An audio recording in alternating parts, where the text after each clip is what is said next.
Bienvenidos al Observador Internacional, un programa que analiza al mundo desde el mundo. Muki Tenenbaum, su conductor, detendrá su deriva y compartirá con sus oyentes una página de su bitácora todos los días y por Radio High.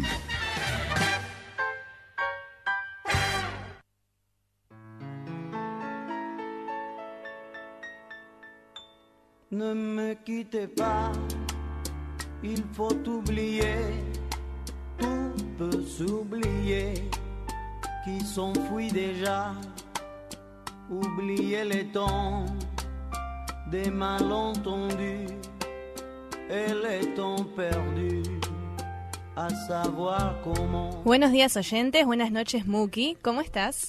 Buenas noches, no, buenas tardes, son las 7 de la tarde acá tarde. en Bangkok.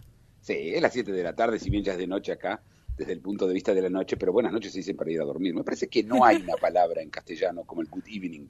No, inglés, no existe el good evening. No, En los catalanes dicen bona tarda, cuando se refieren a eso. Buena Bona tardecita. Que no es buenas tardes, que no es buenas tardes. Bona tarda. Bona tarda, sí. Bueno, es bueno que empecemos hablando de Cataluña, porque... Perdón, una cosita. ¿A qué hora cenan Sí. ahí?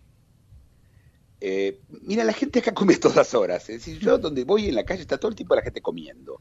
Los chinos, por ejemplo, ¿te acordás que hablamos en Hong Kong? Comen cada 2 horas. Acá no, pero los puestitos que hay en la calle están siempre llenos de gente comiendo. Siempre. O sea, no hay tipo una hora, no hay, pero se come temprano, claramente. 7:30, 8, no es que están Mira. comiendo como en otras partes de Europa y del mundo. A ver, los restaurantes comunes a las 9, 10 están cerrados de la noche. Pero los restaurantes para turistas hasta las 11, no más, no es un lugar tardío. No se olviden ustedes que los americanos que comen, cenan normalmente entre las 5 y 6 de la tarde, ustedes saben. ¿Somos los únicos que comemos tan tarde? ¿Que cenamos tan tarde? No, para nada. De hecho, en Argentina se come un poco más temprano que en México. Ah, mira. México es el lugar donde se come más tarde de todos. Y Madrid, no toda España, Barcelona es un poco más temprano, pero Madrid también. Vos vas a un restaurante antes de las 9, no hay nadie, no hay donde comer en Madrid. Y cuando venís a las 9 te miran los mozos como diciendo, señor, todavía ni prendimos el fuego acá. Y en Estados Unidos la gente va a cenar a las, dependiendo dónde, en las ciudades, por supuesto en New York la gente va a cenar más tarde, pero en el interior de Estados Unidos, yo por ejemplo cuando estaba en Filadelfia estudiando en la universidad, una tía lejana que yo tenía me invitó a cenar, le digo, bueno, ¿a qué hora? Dice, a las 5, pero vamos a cenar, me dice, sí, está bien, ¿querés venir tarde? Yo estoy acostumbrado a cenar tarde, ok, 5:15. Ah, bueno, gracias. Y a las 5:15 estábamos comiendo. No. Yo a la noche andaba con un hambre, siempre tenía cosas en la casa porque me moría de hambre. Incluso los restaurantes como el Denny's, que es una red que hay en Estados Unidos, tienen lo que se llama el early bird, el pájaro madrugador, como lo llaman, y el pájaro madrugador es a las 4, la cena. No meriendan entonces. No meriendan. Pero es cierto que el almuerzo entre los americanos es un sándwich, nada más. Es un fuerte desayuno, un sándwich al mediodía y después, viste, en Israel, por ejemplo, ahora menos, pero cuando los años 70, hasta los años 70, en Israel la gente no almorzaba hasta las 4 de la tarde. Es decir, se desayunaba huevos y ensaladas, era muy común, huevo pasado por agua, no huevo frito, era más de comer pasado por agua, una ensalada y un poco de pan, eso es el desayuno. A las 10 se desayunaba muy temprano. Se entraba a trabajar, yo por ejemplo trabajaba en la Municipalidad de Jerusalén y se entraba a las 7:30 de la tarde, 7:30 de la mañana a trabajar, ¿sí? Es decir, empezaba la jornada laboral, mucha gente empieza antes, Yo, en una fábrica que yo trabajaba empezaba a las 6. Y entonces a las 10 de la mañana tenés la que se llama la comida de las 10, que es la gente se lleva un yogur y una cosita, y comían, y después almorzabas a las 4 de la tarde. Y la cena, por llamarlo así, era también una cosita, una ensalada, algo comías ya tipo 8 de la noche, alguna ensaladita, pero se comía distinto. Sí, se come distinto a distintas horas en distintos lugares, pero acá en Tailandia yo te diría que se levanta temprano, desde la mañana se ve mucha gente acá, pero después comen durante el día, son cosas chicas, ¿sí? No son grandes platos, ¿sí? No es una cosa de sentarse en un restaurante con cuchillo, tenedor, servilleta, toda la historia, ¿no? Por otro lado, en Europa, en Francia, por ejemplo, Bélgica, se va a almorzar y los almuerzos no son menos de 2 horas, nunca, jamás. Y yo he estado en almuerzos de 3 horas también. Y se toman los vinitos, ¿sí? Puedo decir después cómo hacen para trabajar, ¿no? Con otro humor, bueno, con otro humor. Y hablando de humor, ¿se acuerdan de que tenemos la historia de Cataluña? Que vuelve la historia de Cataluña, pero esta vez con un tinte más humoresco. Hace pocos, ustedes recuerdan, los que nos estuvieron escuchando, que en Cataluña se formó gobierno a último momento, junto con la CUP, y asumió un señor llamado Puigdemont, un alcalde catalán, y cuando él asumió, Rajoy, el primer ministro de España, ni lo llamó, ni lo recibió, porque como es separatista, le hace el vacío, ¿sí? Entonces no le habla, no lo llama, lo llamaron otros dirigentes de la oposición, sí, Rajoy no lo llamó ni nada. Y hoy una radio catalana decidió hacerle una broma, una cargada a Rajoy, y decirle que lo llamaba Puigdemont, el nuevo primer ministro de Cataluña. Y ahora Ezequiel va a poner la grabación de lo que pasó y cómo Rajoy cae y además cuenta cosas que solamente uno se puede enterar en una situación de una cargada. Escuchen. No. Presidencia, buenos días. Hola, buenos días. Soy Marc Casanovas, adjunto a la Consejería de Presidencia de la Generalitat de Cataluña. Queríamos hablar con Presidencia, por favor. Sí, con Presidencia está hablando, en concreto con quién, por Bueno, favor. con el presidente. Yo le paso con la secretaría, ¿de acuerdo? Gracias. De nada. Hola, buenos días. Hola, buenos días. ¿Qué tal? Me ha pasado un mensaje mi compañera que quería hablar el presidente de la Generalitat con el presidente del Gobierno. Así es. Y yo es que en este momento lo tengo ocupado, no va a tardar mucho, lo tengo en una reunión, pero sé que va a ser breve. Vale. ¿Le podemos devolver la llamada en un ratín, si le parece? Pero un momento que el presidente... Carles, ¿qué vos? Hola. Sí, hola, buenas tardes. Sí, hola. Soy Carles Puigdemont. Hola, presidente. Hola. Preferimos, en cualquier caso, si dice que son unos 10 minutos, esperamos unos 15 minutos y los volvemos a llamar porque... Muy bien, fenomenal. Gracias. Gracias. Sí, Sí, le he pasado con el presidente, muchas gracias. Muy bien, gracias. presidente, ahora... Sí. Sí, hola. Presidente, ¿qué tal? Hola, buenos días. buenos días. ¿Cómo va la vida? Encantado de hablar con usted. Igualmente, nos conocimos allí inaugurando el AVE, Sí, es verdad. Sí, en me Girona, acuerdo. cuando era usted alcalde. Y tanto, y tanto. Bueno, ya tocaba un poco que habláramos usted y yo, ¿verdad? Pues sí. Sí. Bueno, Muy bien. tendríamos que buscar un día, si a usted le parece bien, para que, bueno, ahora que hay un nuevo interlocutor en todo el asunto, ¿verdad? Pues para empezar con buen pie... Muy bien. Todo este tema, bueno, para hablar con usted, un poco ya sabemos lo que nos vamos a decir, pero para hacerlo oficialmente... No, por hacerlo, bien. Claro. Vamos, yo le propongo una cosa, vamos a ver, como ahora esta semana es la de... está el rey con las consultas, Sí. según cómo quede este asunto, porque claro, yo no sé cómo va a quedar este asunto, ¿no? Pero yo creo que el lunes le puedo llamar y el lunes 25, y según cómo estemos, si hay investidura, si no la hay, el tiempo, pues ya fijamos una fecha. Yo tengo la agenda muy libre, con lo cual la podríamos fijar para 24 o 48 horas. Muy bien. Presidente. Sí. Hola, ¿qué tal? Mira, no nos pensábamos que esto podría llegar a salir así, Sí. pero le tengo que confesar una cosa. Yo me llamo Carles Pérez y le estamos llamando desde un programa de radio. Tengo a mi lado a un chico que es el imitador del presidente. Nosotros no pensamos que iba a salir, hemos intentado hablar con usted, pero claro, estamos nosotros quizá tan sorprendidos ahora mismo como usted, señor Queremos presidente. bajar un poco la tensión solo y decirles que se llamen. Bien.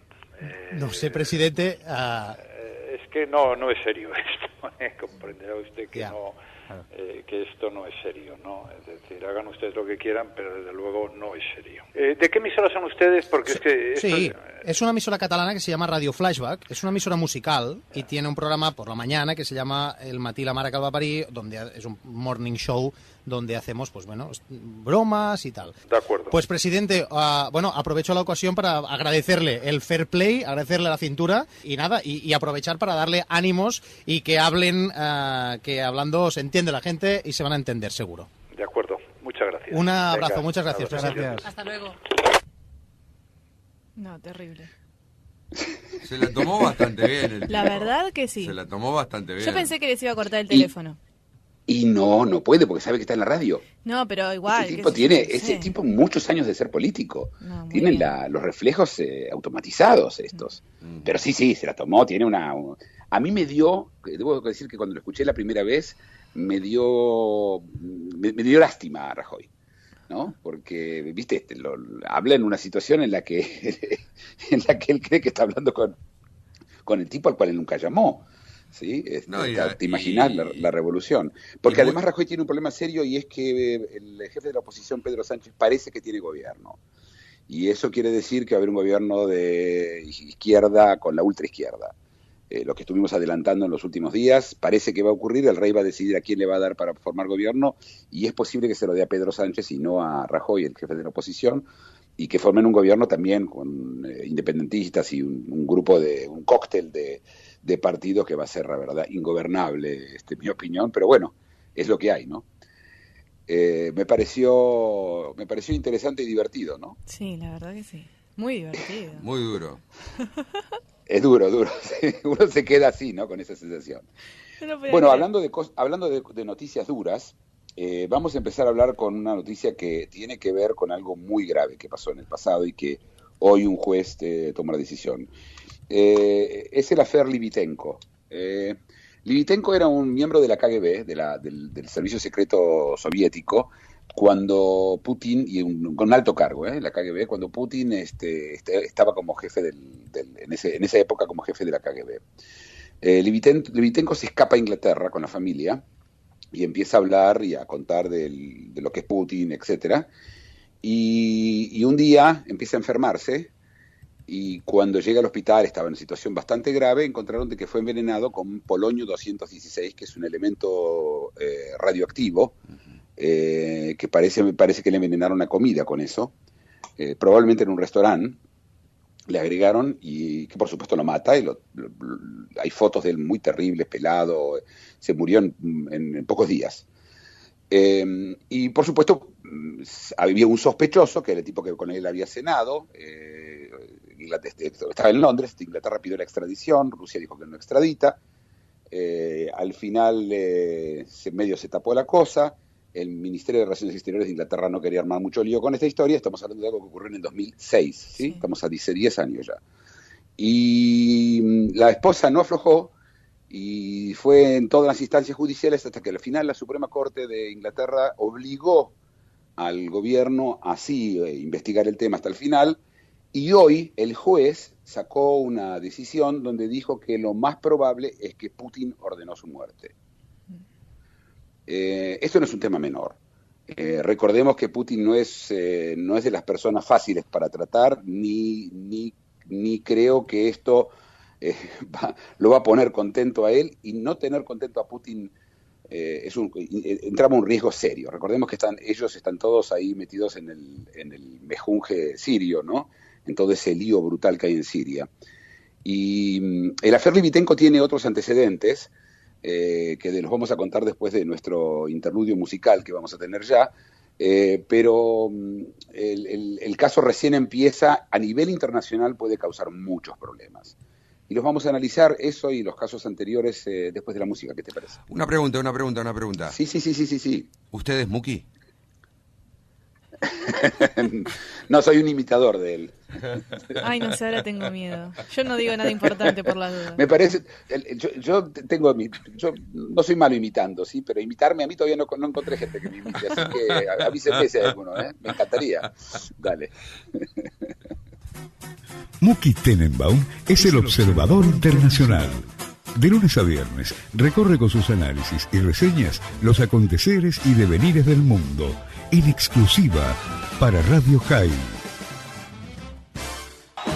El Observador Internacional, de lunes a viernes por Radio High. Un espacio en el cual Muki Tenenbaum, desde algún lugar en el planeta, analiza las realidades y desafíos del mundo contemporáneo.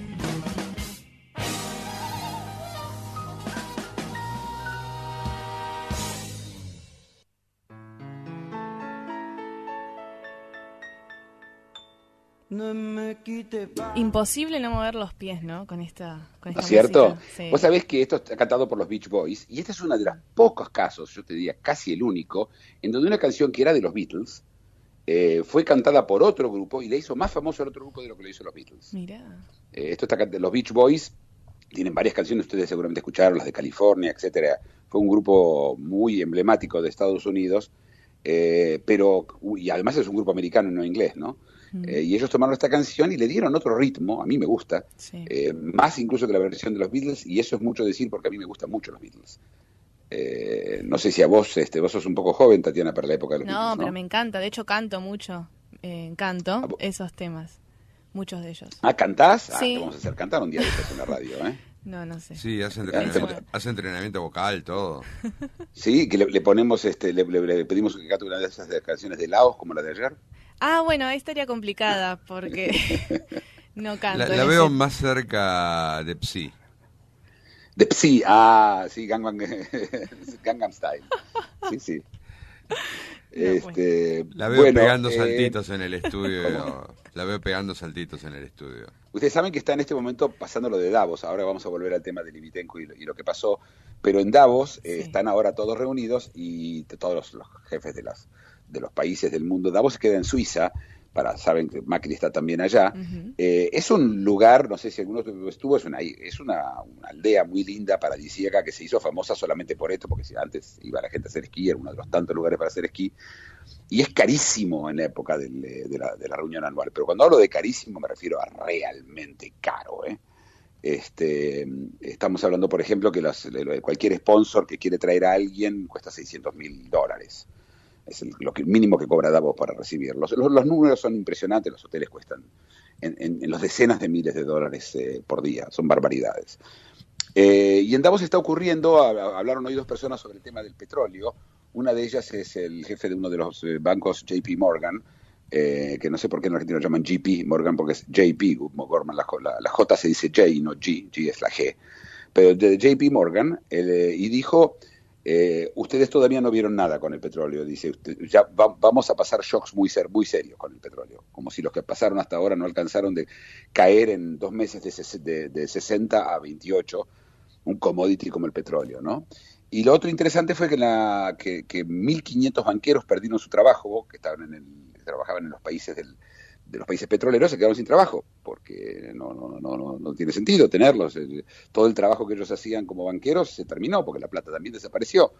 Y 1.500 de ellos están buscando trabajo. Así que si por ahí necesitan preguntarle quizás a Radio High si necesita un banquero, sobran, podemos conseguir uno para trabajar ahí también, ¿no? Sobre todo por los números que deben cobrar estos muchachos, ¿no? Sí, sobre todo, sí. Bueno, y volvemos al tema de Livitenko.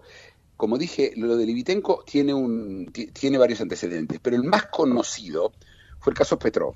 Este era un búlgaro que también estaba en Londres y caminando por la calle, y él trabajaba en la BBC, en la época todavía de la Unión Soviética. Bulgaria pertenecía a la órbita comunista, lo que se llamaba el Pacto de Varsovia, ¿sí? Países que eran básicamente esclavos de la Unión Soviética, hacían lo que ellos les decían.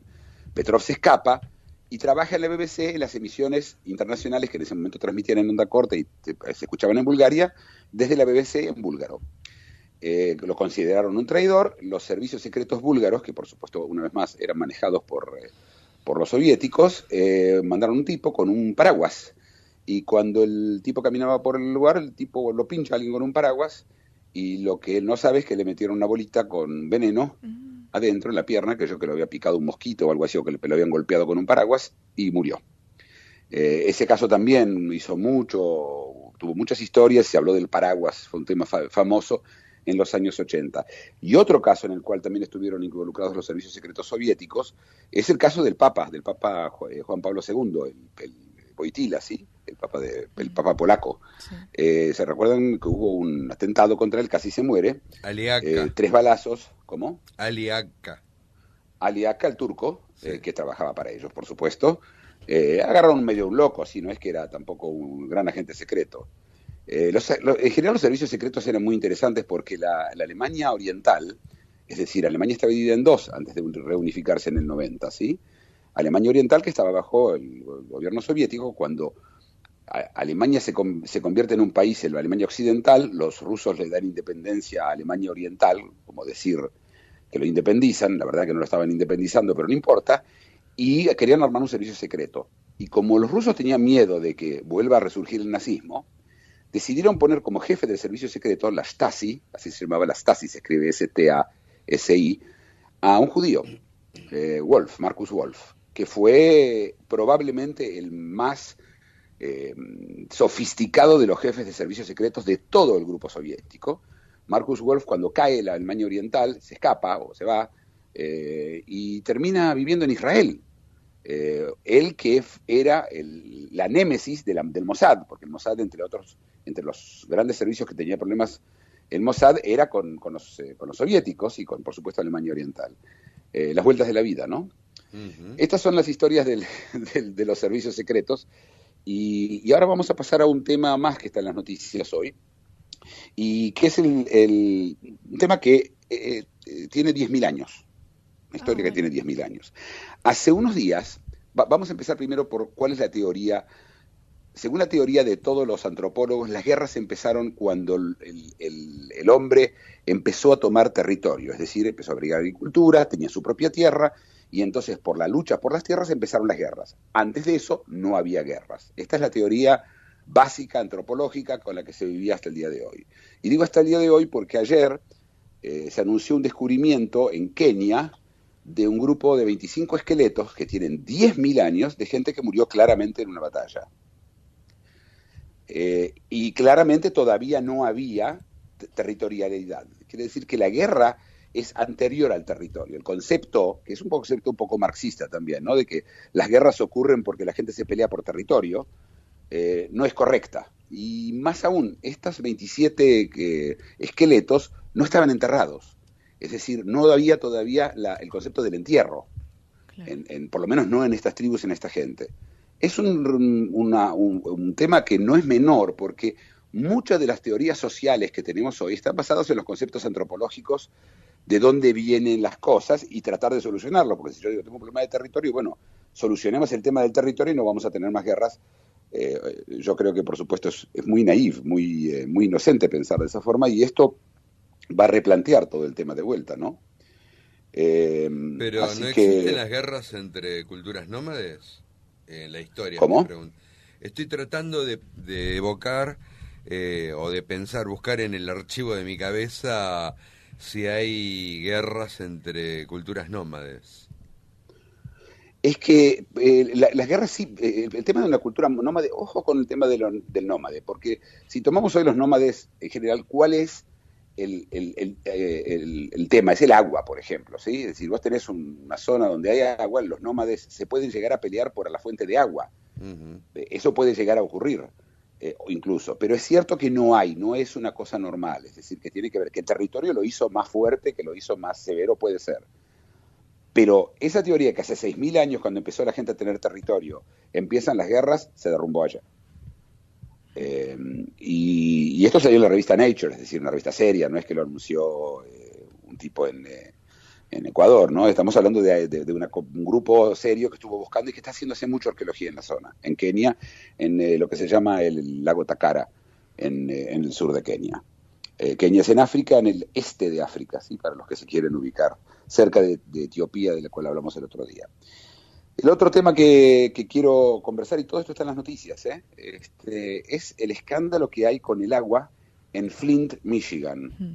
Flint es una ciudad importante en el estado de Michigan, en el norte de Estados Unidos.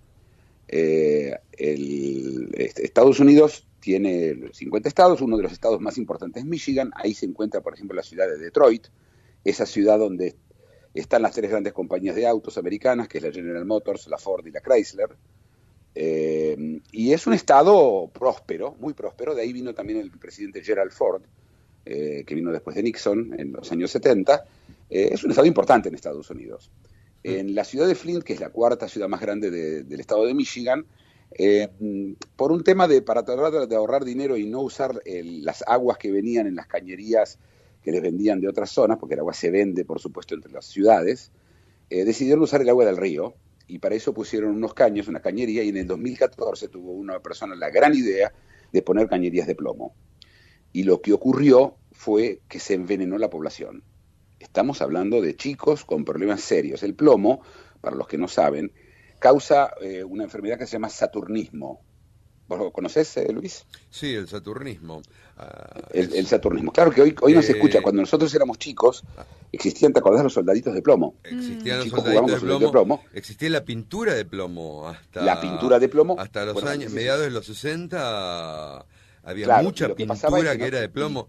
Y los niños de los colegios, en los recreos, a veces hasta arrancaban de los patios, arrancábamos de los patios y hasta jugábamos masticándola.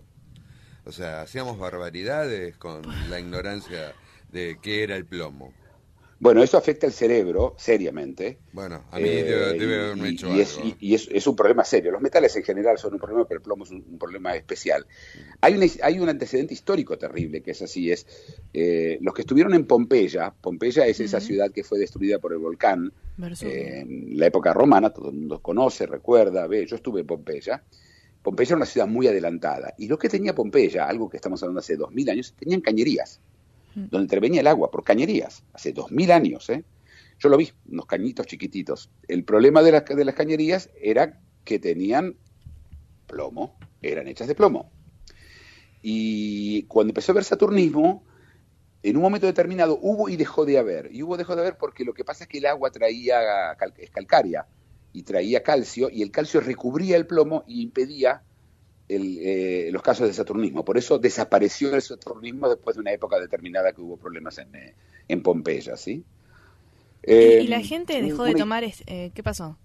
Porque... No, lo que está pasando... ¿Dónde? En Michigan. Lo que está pasando en Michigan es grave, porque tuvieron que traer agua al gobierno norteamericano. Primero que le explico, en Estados Unidos hay un sistema que se llama declarar emergencia nacional. Cuando se declara emergencia nacional, porque hay un terremoto, porque hay un huracán muy grave, ¿sí? El Katrina, por ejemplo, el famoso huracán Katrina, que destruyó a New Orleans,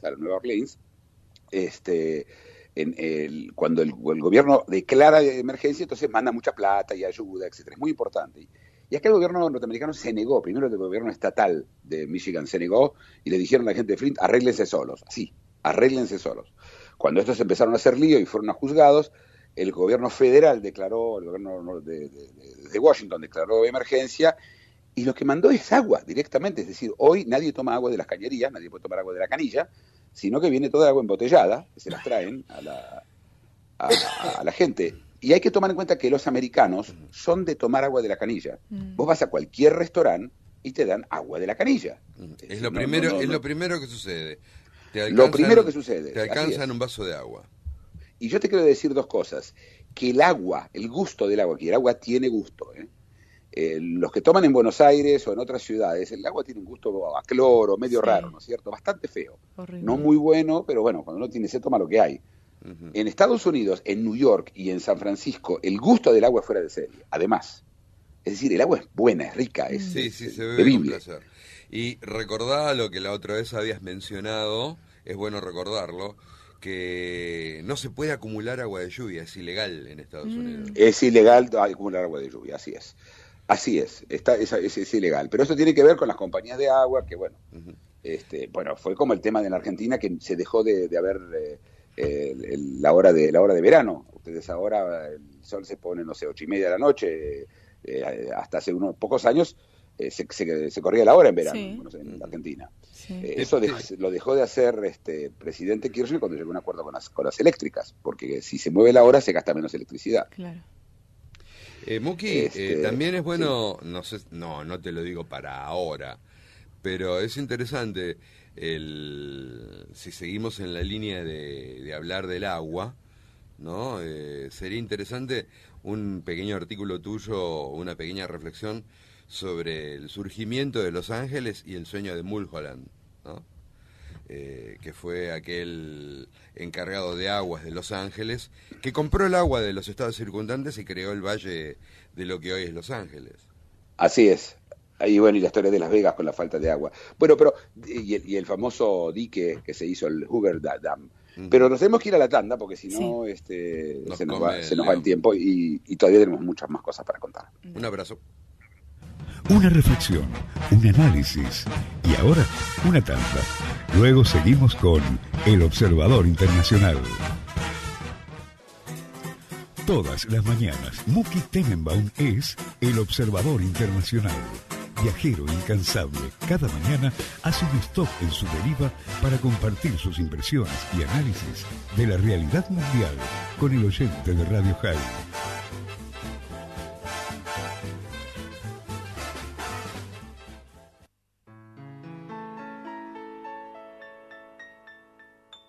Ne me quitte pas, il faut oublier. Volvimos. ¿Saben ustedes lo que es el Camino de la Seda? Sí.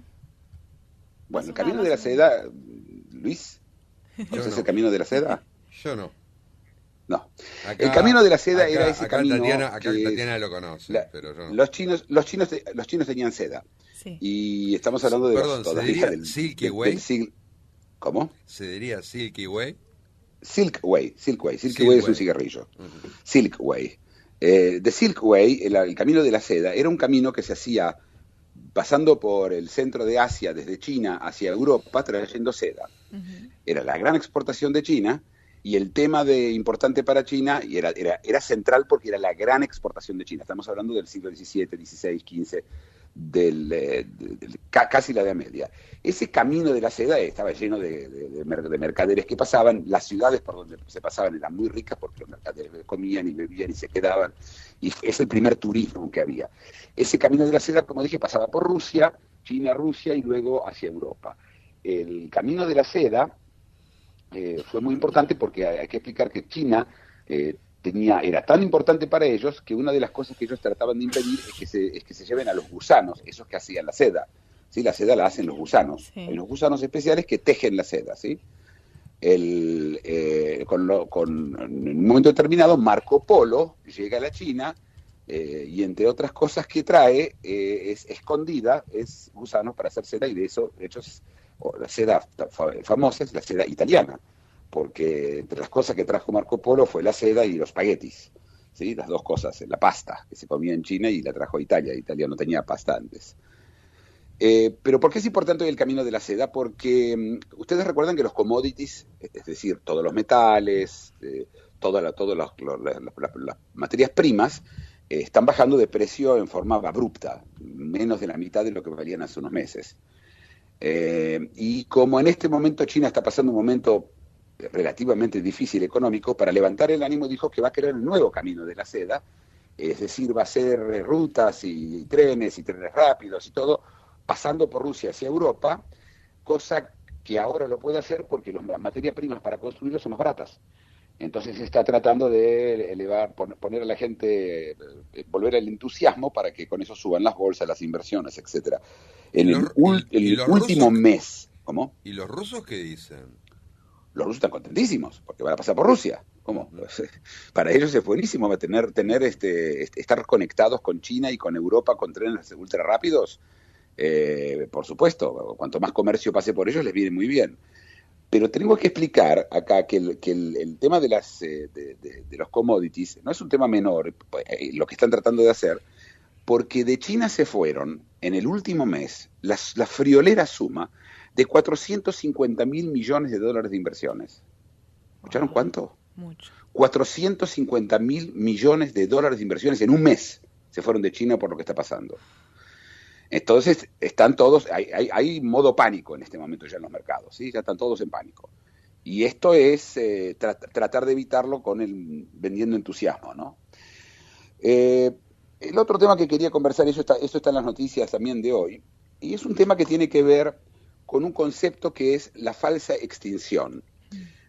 Uno de los problemas que hay hoy en el mundo es que cuando vos querés vender un tema, sea calentamiento global, sea la situación de la pobreza, sean los refugiados, necesitas crear alarma. Es decir, el famoso calentamiento global, que era enfriamiento global en el 72 y que después se convirtió en calentamiento global y después se convirtió en cambio climático, la única forma de atraer la atención de la gente es crear inminencia. Antes se decía que esto iba a pasar dentro de 100 años, después dijeron que era para fin de siglo, después dijeron en 50 años, y ahora de repente en los diarios aparece el último año fue el más caluroso de la historia que se mide desde 100 años, ¿sí? Y lo mismo pasa con las extinciones. Se va a extinguir tal y tal animal, va a desaparecer. como si la extinción fuera una novedad de nuestro siglo. El 99% de las especies que alguna vez deambularon este planeta, del cual está también incluido Bangkok, ¿sí? El 99% de estas especies desaparecieron antes que aparezca el hombre. La extinción es parte y central de la vida del planeta y se llama darwinismo, evolución. Bueno, pero como tenemos que ahora conservar lo que tenemos, porque todos pensamos en el sapo azul de la India, del cual vamos a hablar ahora, y en todas otras cosas, avisaron que se extinguió el sapo azul, un sapo muy lindo, realmente un sapo como sapo muy lindo, que desapareció. No está más, desde el año 2007 anunciaron eso oficial, se extinguió. Y ayer se descubrió de vuelta. Apareció un sapo azul. Apareció no uno, apareció toda una colonia grande. Mi padre me decía... y hubo que una horda de si mujeres... uno no busca, uno no encuenra. ¿Cómo? ¿Y hubo una horda de mujeres tratando de besarlos? Es que es como el príncipe azul, o sea, ya está azul, le falta lo del príncipe. ¿No? Hordas de mujeres besando sapos. Y claro. Sí. Bueno, estos sapos son sapos especiales, es la verdad. Son sapos que viven en árboles, a 6 metros de altura. Será por eso que siempre buscaban abajo y los sapos también viven arriba. Y lo interesante es que las sapas, no sé cómo se dice la mujer sapo. Las ranas, ¿no son? Son otras. No, rana es otro animal. Rana es otro bicho. Las rana sapas, y el sapo entonces no son el mismo animal. No es la mujer. Bueno, los sapos femeninos le dan de comer a los renacuajos. ¿Se recuerdan que nacen chiquititos estos renacuajos, nacen sin dientes, ¿no? Sí. Y el sapo le dan de comer esos huevos que no estaban fertilizados. Recordemos que los animales tienen huevos, algunos están fertilizados y se convertirán en el nuevo animal de la misma especie, un adulto eventualmente, y los no fertilizados. Y los no fertilizados se los dan de comer a estos sapitos.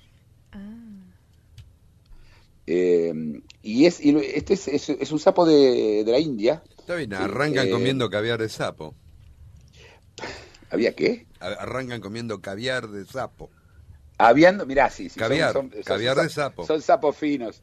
Sí, y como el caviar está medio prohibido, seguramente por eso se escondían de los investigadores y no se encontraban, ¿no? Pero vos entendés que viven en agujeros de árboles a 6 metros de altura.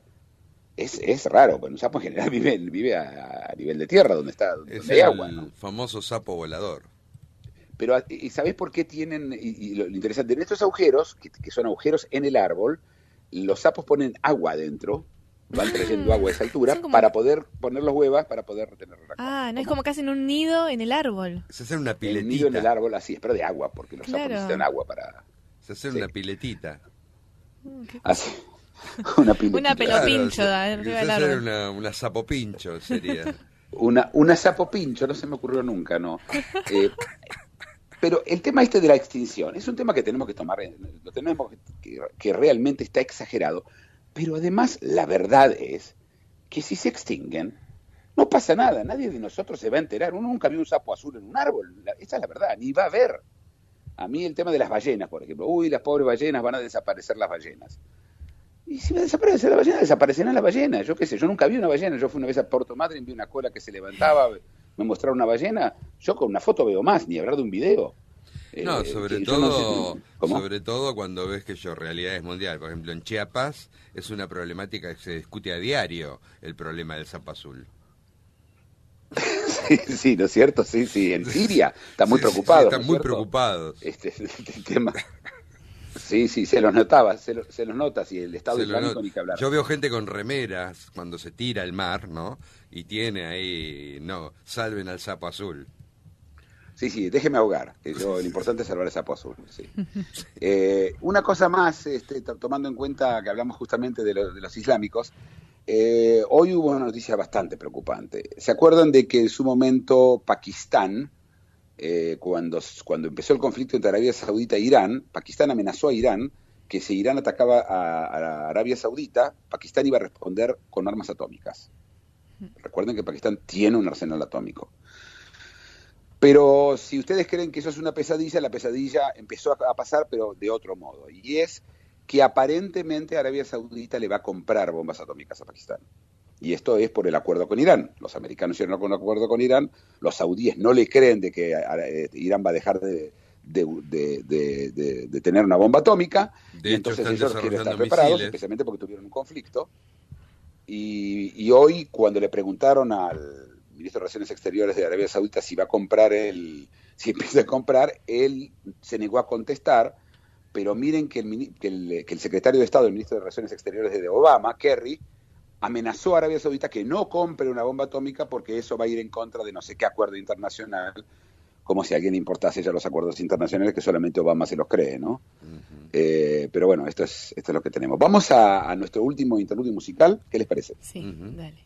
De lunes a viernes, Muki Tenenbaum es El Observador Internacional por Radio High. Viajero incansable, cada mañana hace un stop en su deriva para compartir sus impresiones y análisis de la realidad mundial con el oyente de Radio High.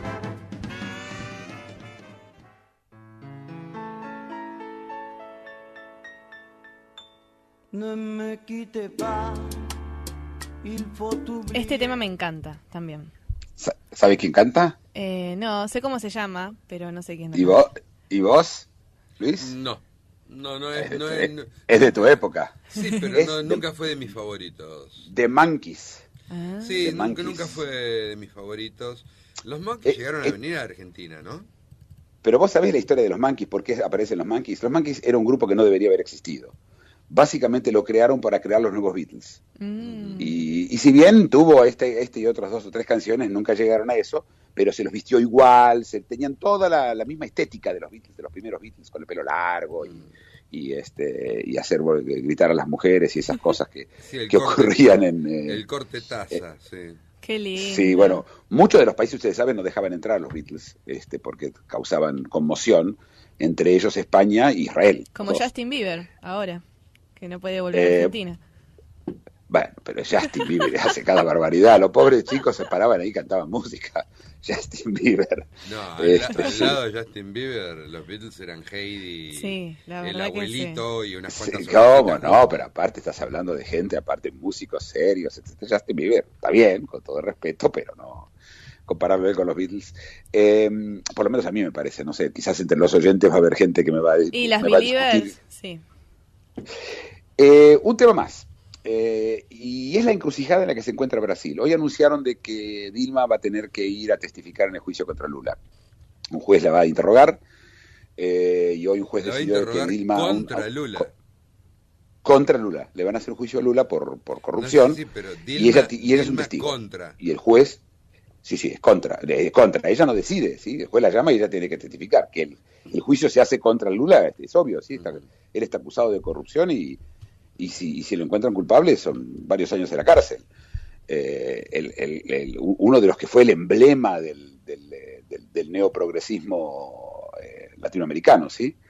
Y ella, el problema que tiene Brasil es que la situación económica es grave. Y es grave por lo que los americanos llaman stagflation.